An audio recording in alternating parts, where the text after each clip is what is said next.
Yeah. And so that's when I said to her, I don't want your sausages. I know, I don't want your sausages. All right then. Bloody hell. I thought it was funny. Hello. So this time I want to talk about branding broadly. And I want to talk about why it's probably not your logo. Okay. So to give you some context, as a fractional CMO, when I worked at branding agencies as a branding consultant, we talk about the full range of brand. Okay. And so, brand is many, many things. We know brand is many, many things. Kind of anything that brings the ultimate product to mind is brand in some ways. There's various ways of putting this. But sometimes when I'm talking about distinctive assets, that's just a part of what we're looking at. And ultimately, there's been a number of times where I've spoken to clients or potential clients, and they've immediately looked and gone, oh, our logo is the same colour as everybody else's. We need to change the logo. People do it quite often. Obviously, there are branding agencies out there that specialise in doing rebrands, and I'm not going to say there's never a case for a rebrand, but I think for lots of brand side people in particular who are sat there every day living with the brand, they have a tendency to think that the brand is a logo and can be fixed and that will change things, and I just don't think that's the case. Let me tell you why. So, in professional services, in B2B, you will see many, many, many, many, many, many, many, many, many, many blue logos. Now, you could look at that and say, okay, we're not distinctive enough. We need to be more distinctive. But ask yourself a question.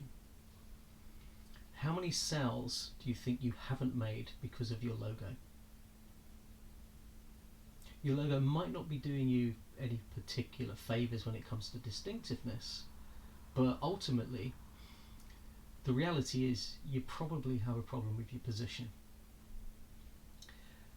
People aren't put off by a logo often, if ever, but if they don't understand what you stand for, then you've got no opportunity for your distinctiveness, if you were to go that route, to actually make a difference anyway.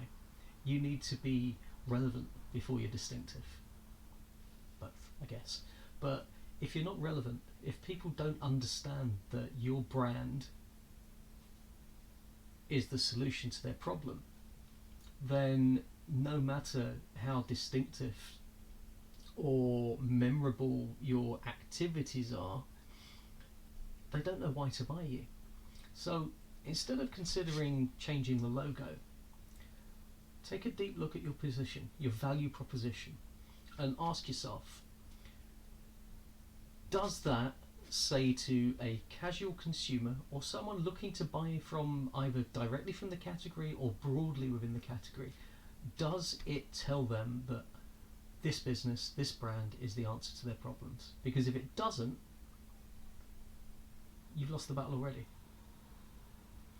So there's a number of ways this comes out to play, and I'll go back to B2B again, B2B professional services. So there's lots of blues. Yes, we know there's lots of blues. You'll find that. Actually, funnily enough, you'll find that across the board in lots and lots of industries. And what you'll also find is that many businesses that have brands, as they would like to see it, they've been designed to be of the category rather than stand out within the category. So there's a tendency for kind of poorly trained designers, or designers, let's say, who don't have an understanding of marketing, to look and say, okay, well, we're a legal firm, we need to look like a legal firm, which is obviously completely counterproductive, because if someone's looking for a legal firm, they will look the same. You're not going to remember any of them. So you're commoditizing your brand by doing that. But by standing out in the category, you're giving yourself a chance of being remembered. Out of 700 blue brands, you're the yellow one. Even if you don't make it to the long list or the short list, you're going to be the yellow one. But if you're not even in the consideration set, you ain't going to be anything. So think about the product market fit, which I know I've talked about before, but think about the product market fit. How does what we have relate to what you might need solving for you in a human and relatable way? That's how you build a value proposition. Okay, and then everything needs to be built on that. So you have the message that rings true. You have the vehicle, which is the design. The design is just a vehicle. The logo is just a vehicle. All of these things are vehicles to bring it across in a distinctive way. But ultimately, if people don't go away knowing what it is your brand does and why they should give a shit in the first place, then no matter how much media spend you have, nothing else matters. So, as I say, it's probably not your logo. It's almost never your logo. We've seen a lot of very public play with logos from Pepsi, for example. And I don't dislike any of them. I actually quite like the weird smiley one.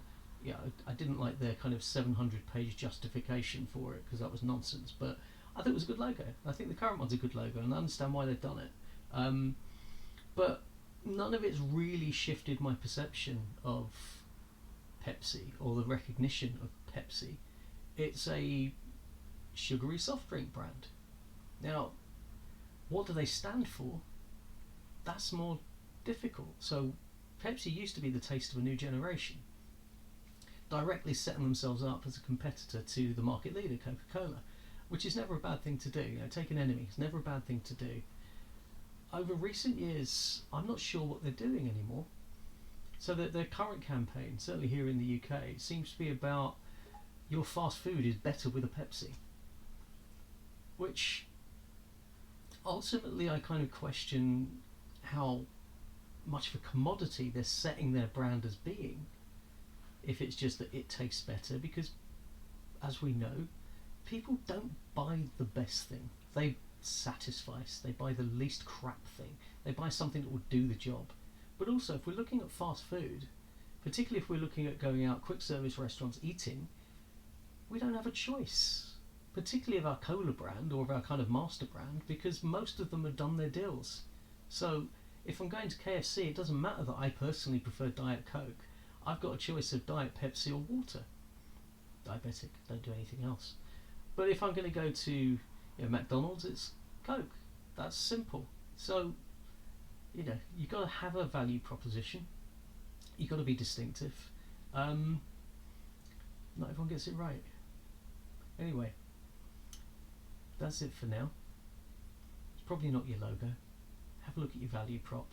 Have a look from the outside. Try and understand what it is. Try and explain to a 4-year-old what it is the brand or the business does, rather than using words like, oh God, engage or utilize, or do you know the worst phrase in the world when it comes to value prop? Solution. There's no such thing as a solution. You don't have solutions. Nobody has solutions. Okay? So anyway, think about how you position so that everything can be understood simply, quickly, smack in the face. That's it for now. Yeah, I said sausages. What of it?